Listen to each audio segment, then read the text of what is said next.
Okay, we can turn the phones back on. Welcome back to the O-House repair training. This time we are going through the SHEX extreme environment shaker. This is going to be very similar to the heavy duty shaker, but basically it has a separate control module. All right, so not to repeat myself again, but since this is a separate repair video that we're going to be uploading to DMMX, I'm Nathaniel Pfeifert. I'm a product development engineer here. The purpose of this is to familiarize you with the disassembly, reassembly, and repair of the SHEX extreme environment shaker. And this is meant to be used in conjunction with the service manual that has been uploaded. And it's basically to help you work comfortably on the unit. The format, we're going to have about a 30-minute training. This shouldn't be as involved as the previous heavy-duty shaker. And please record your questions and give them to me at the end. We're excited to hear your input on both this training and the products as well. So please do record your questions. I'll wait until the end to give them back, but definitely ask whatever questions you have. There is a troubleshooting guide in the service manual, and you can look at that, go through. It'll specifically say what cause will require what repair, and if you go along with that troubleshooting guide as we go through this presentation, you can kind of take a look and see what will be needed for each repair. I'm going to be going down and basically taking this down to the bare bones, but as with each unit, as with the heavy-duty unit, heavy-duty shaker, you'll only want to go down and take apart as much as you need to get to the specific repair that you need to do.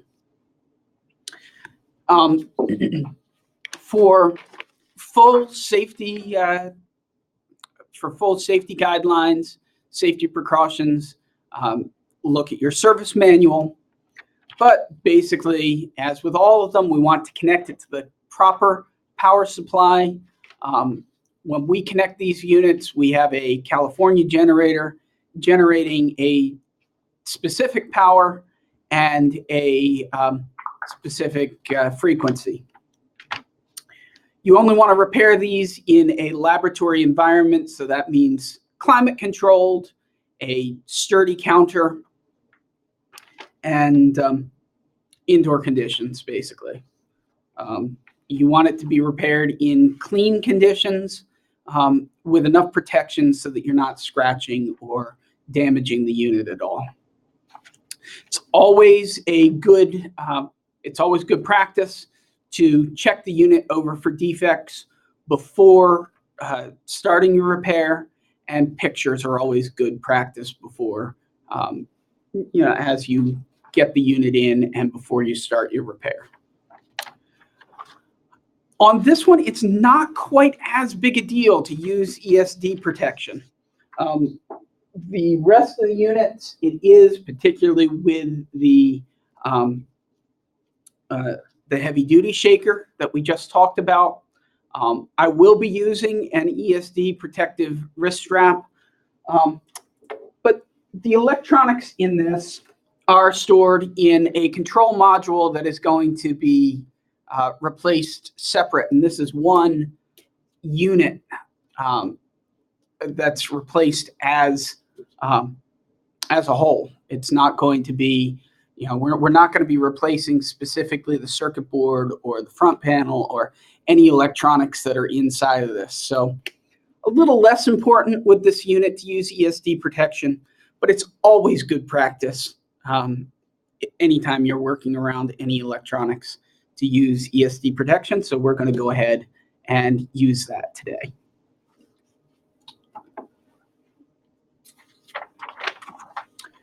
Tools that you're going to need are very similar to what we used on the heavy-duty shaker.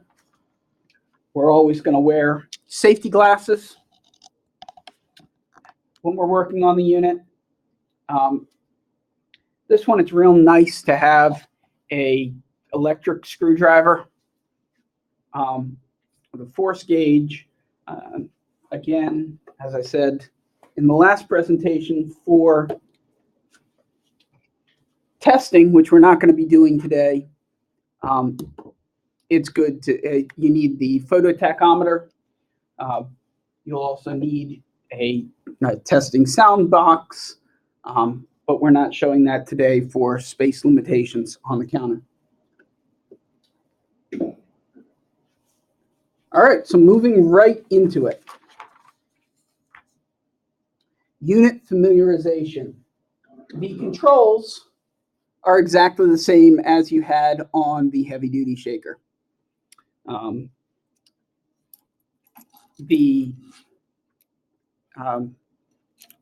control panel or the control box is attached via this cable so that the unit can go into a glove box or other extreme environment, and the controls are protected from that. So you want to line up the grooves on, there we go, the grooves on the cable with the grooves in the connector, and then screw this nut down to lock it in. Controls are exactly the same as the heavy duty, so we're not going to go over them again. But since the fuses on this one are located in the control panel and not on the back of the unit, we are going to go through this again. Basically, you take a flathead screwdriver, pop the fuse drawer out, replace the fuses. Anytime you have any power outage with the unit where the unit won't power, always a good idea to replace the fuses first. Even if they look good, pop it fully back into the unit, try to power it up, see what it does. But that's about the extent that you'll have to do with the control panel. We'll place that up, place it off to the side. And now we have the unit. Disassembly is very much like the heavy-duty shaker. So I'm not going to really talk through that step by step, but you have 4 screws here, back onto them. 4 screws on the top plate.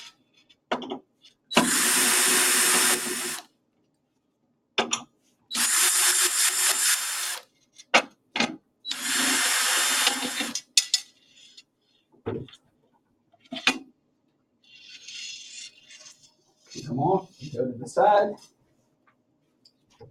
6 screws on the top here.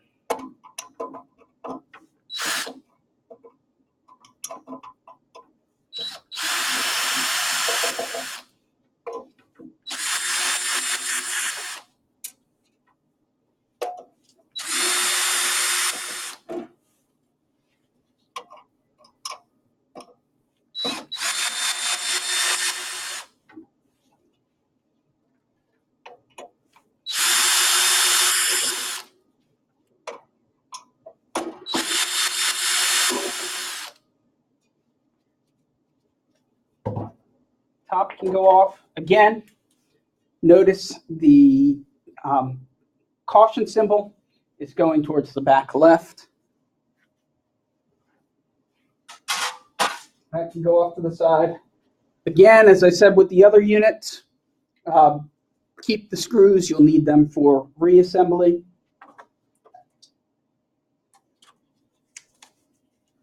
I'm going to put on my wrist strap now. And once we get to this part, it's actually easier to do without the turntable. So I'm going to move that off to the side. Move the shaker back into frame. And I'm going to ask Andy to come over and point the camera down in. This is quite a bit easier. I'll pick it up and show you, so that's fine. You can probably leave it. Tip this down, and I'll pick it up and show them. So unlike the other unit, unlike the heavy-duty unit, this does not have a power supply in the main unit. So it's actually a lot easier to undo. We're actually only going to do these 6 screws. Hopefully you can see that. In the base. And then both the back and the front just lift right off.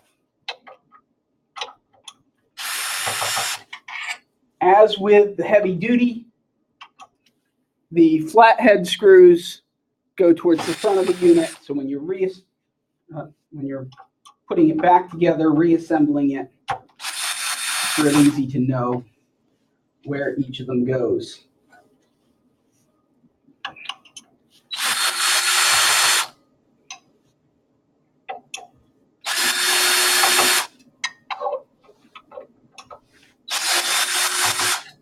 You don't have to take these all the way out.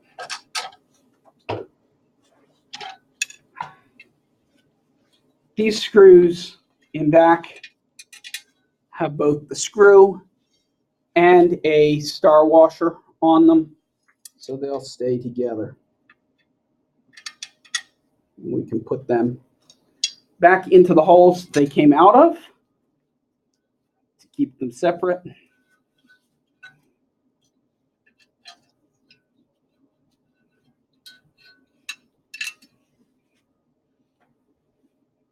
Star washer there, screw there.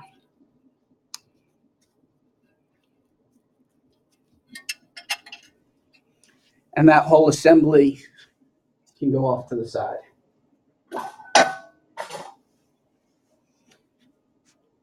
All right, now to disassemble the, to replace the entire shaker mechanism, we have to take out these 6 hex screws with an Allen key.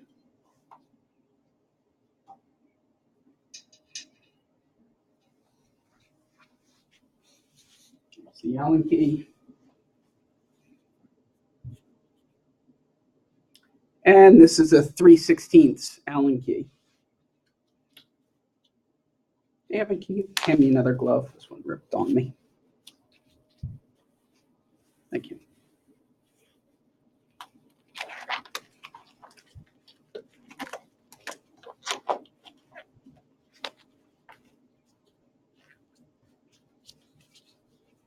It's quite hot in this room, so the gloves are kind of sticking today, but we'll get them on.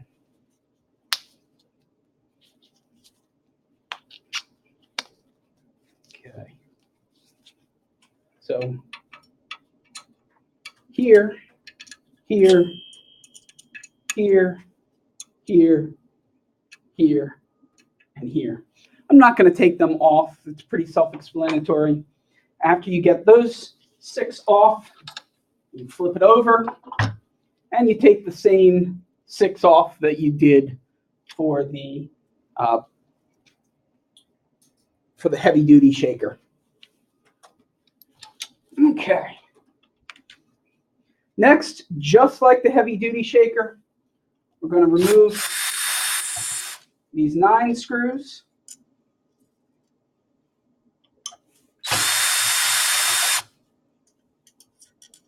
Order of disassembly does not matter. Order of assembly does.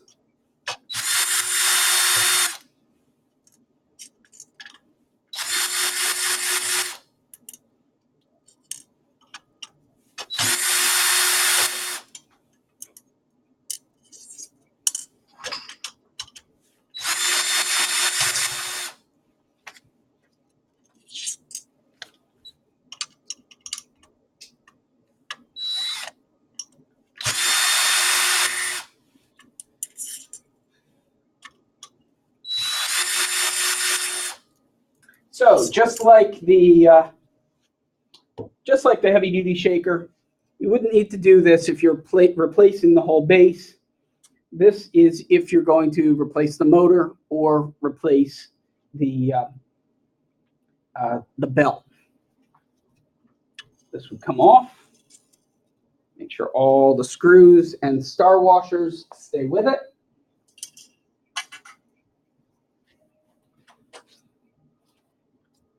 Next, remove the belt. Same thing as on the heavy duty.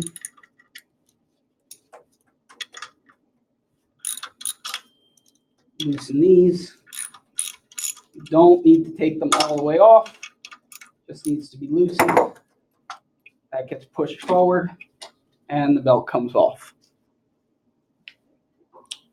If we're going to replace the motor, these do need to come all the way off. I'm going to flip this around. You can see the back.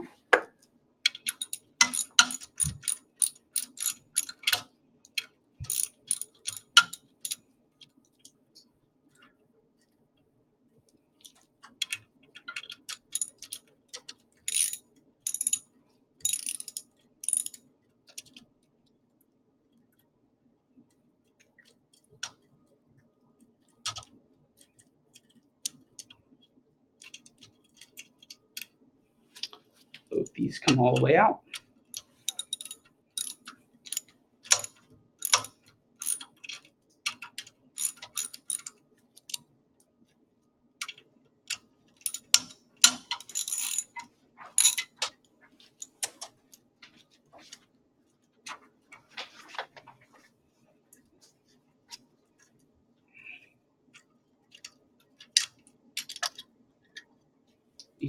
These bolts get saved. The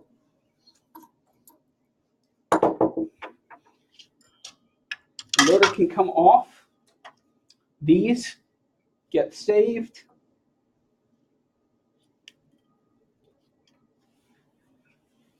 You're going to want to cut.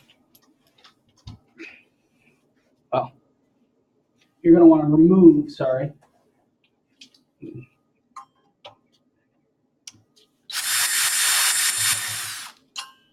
Remove the wire ties here and on the front over here. If this is in the way, just spin it to a point where it isn't in the way so you can go straight through and get to that one. So now your wiring is pretty much off. Next, you have to remove the sensor. So you're going to remove the sensor bracket.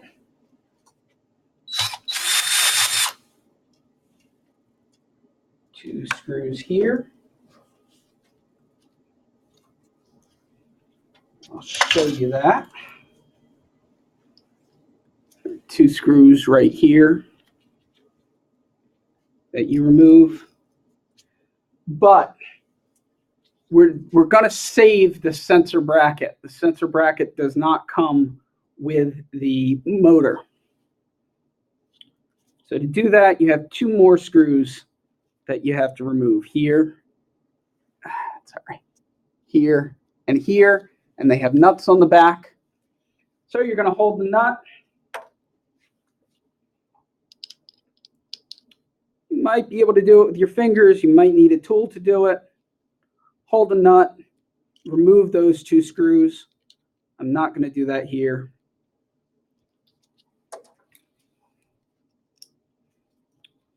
I'm going to replace that.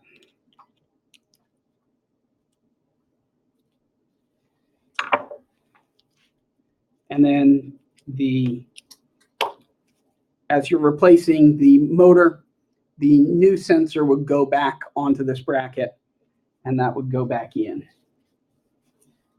So the first thing you're going to do when replacing is put the sensor on.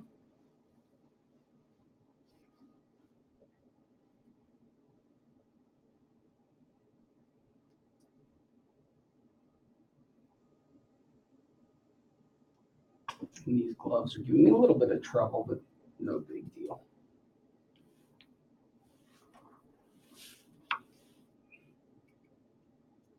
Sensor on, screw that back down, proper torque and Loctite.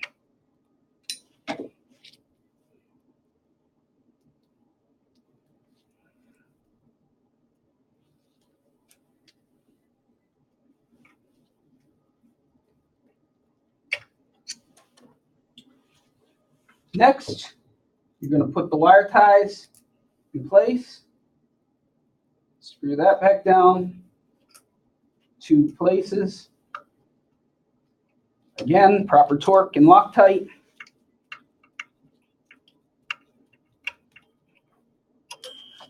Drop the screw. There, in front here.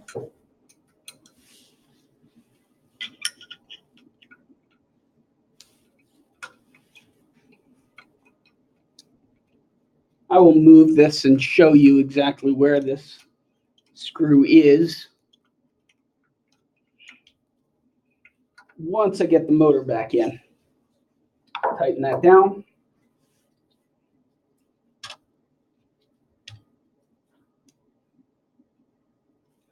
The motor back on. Motor assembly goes down. Goes into place there. Lightly put your screws back in, your bolts back in.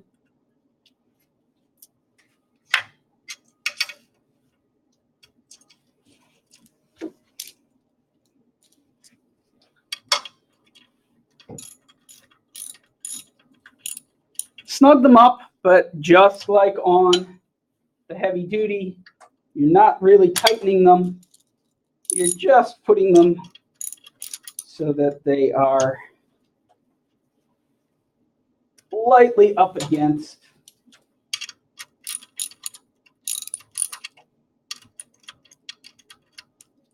this, but so that it can move, so that they can be easily tightened, but it's not really restricting the movement.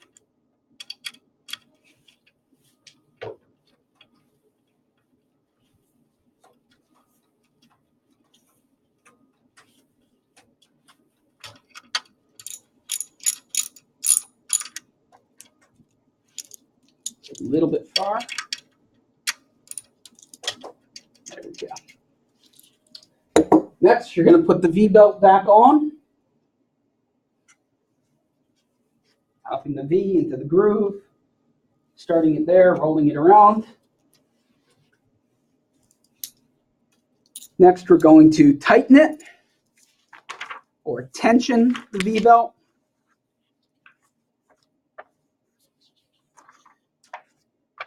And that V-belt is going not 5 pounds like the heavy duty. This one's going to 8 pounds. You want to make sure your force gauge is zeroed.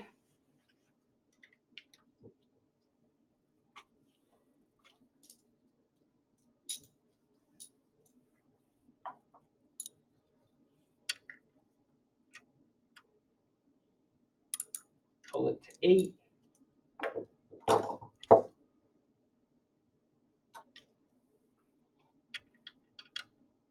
Hold it at 8. And then tighten it down.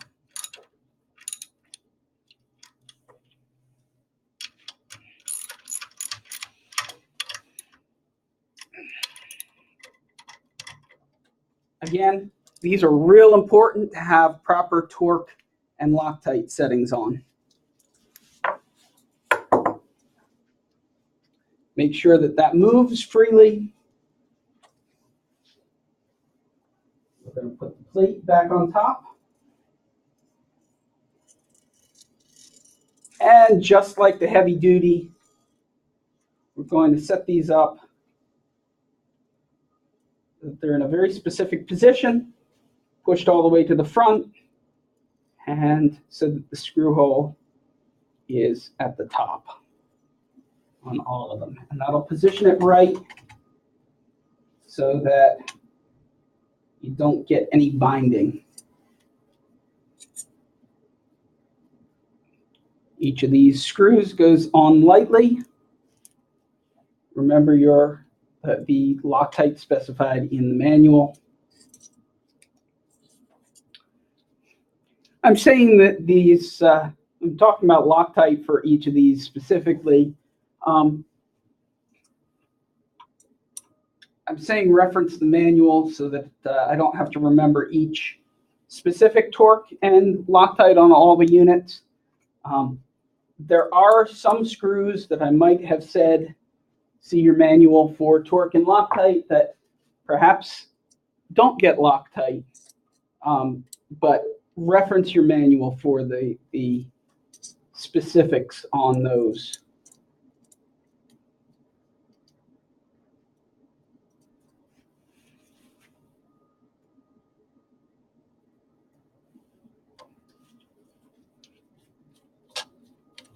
Tighten these down.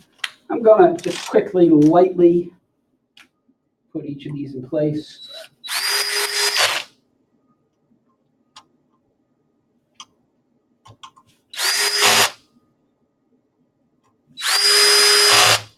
I just put a torque setting of 1 on my drill here so that I'm not over tightening them.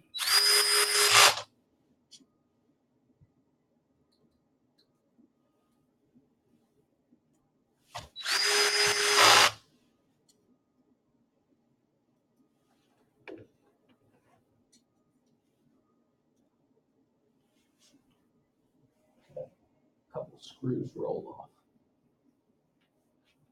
One of them.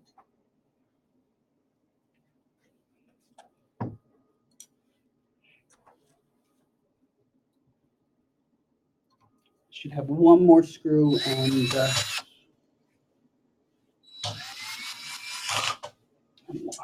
star washer.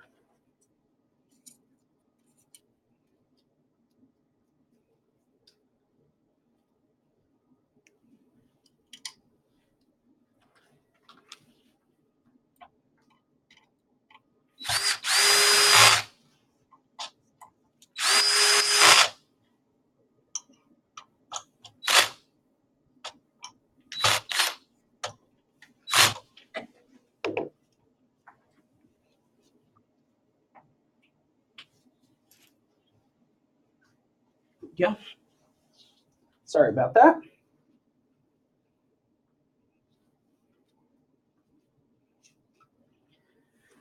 Once you get all 9 of these on lightly,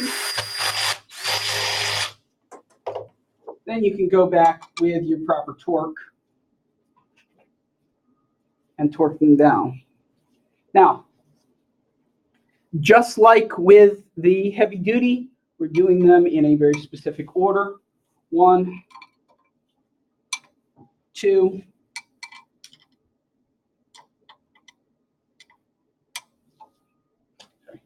1, 2, 3, 4, 5, 6, 7, 8, and 9. And once you go around once with the proper torque, you go around in the same pattern again with the proper torque.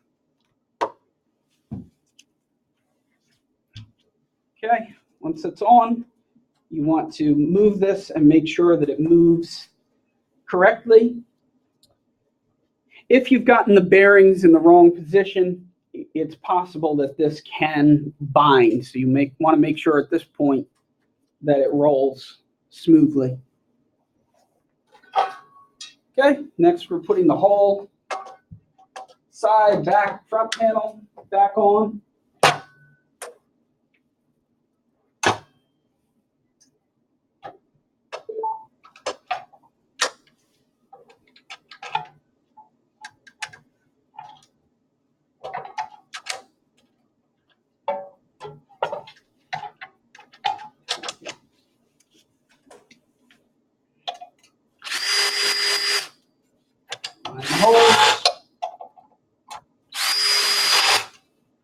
Lightly snug up the 6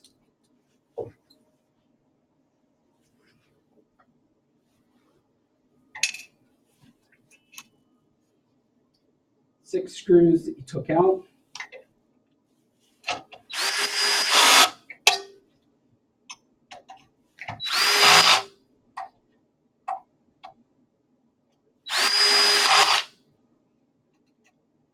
Just a note, if you were replacing the entire base, you would have removed the bottom plate. That would go on before replacing this outer wall. Since we didn't take that off, I'm just putting this back on. Make sure they're torqued down to the proper settings, all 6.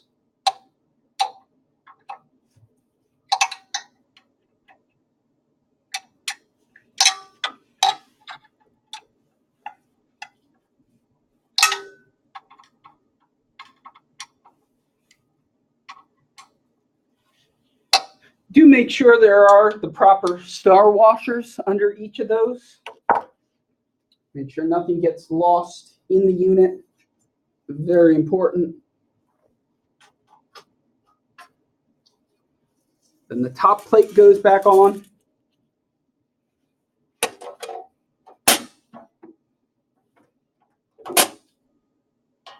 Six screws for that go in. Remember, proper torque and Loctite can be found in your manual.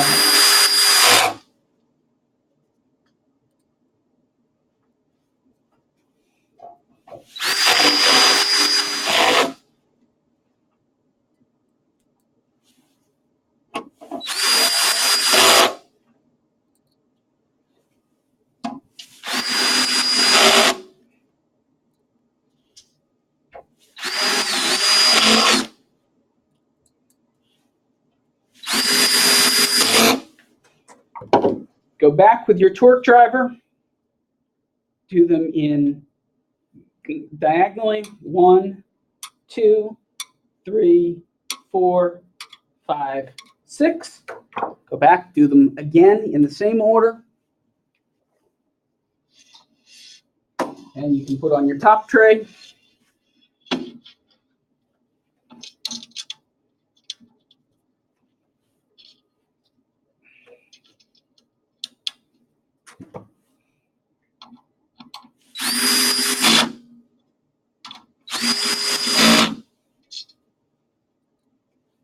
I know you're probably tired of hearing me say it, but proper torque and Loctite settings on this. Put your pad back on your tray. Install your front bezel as I showed you before. Aligning the slots here. Locking it down on. Apply power. And you can go on to the testing section, which we're not going to do today. We're not going to do that for the camera today. So that is the SHEX.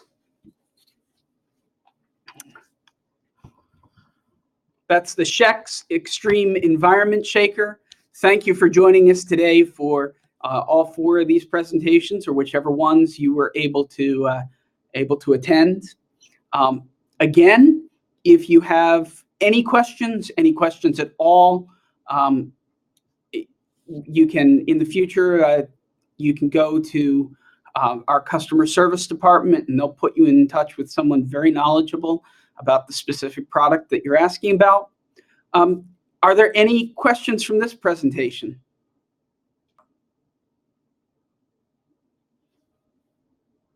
Does anybody have any questions? Okay, well, thank you for joining us. I've enjoyed doing this for you, and I appreciate your time coming in and staying late, perhaps, to watch this and join me.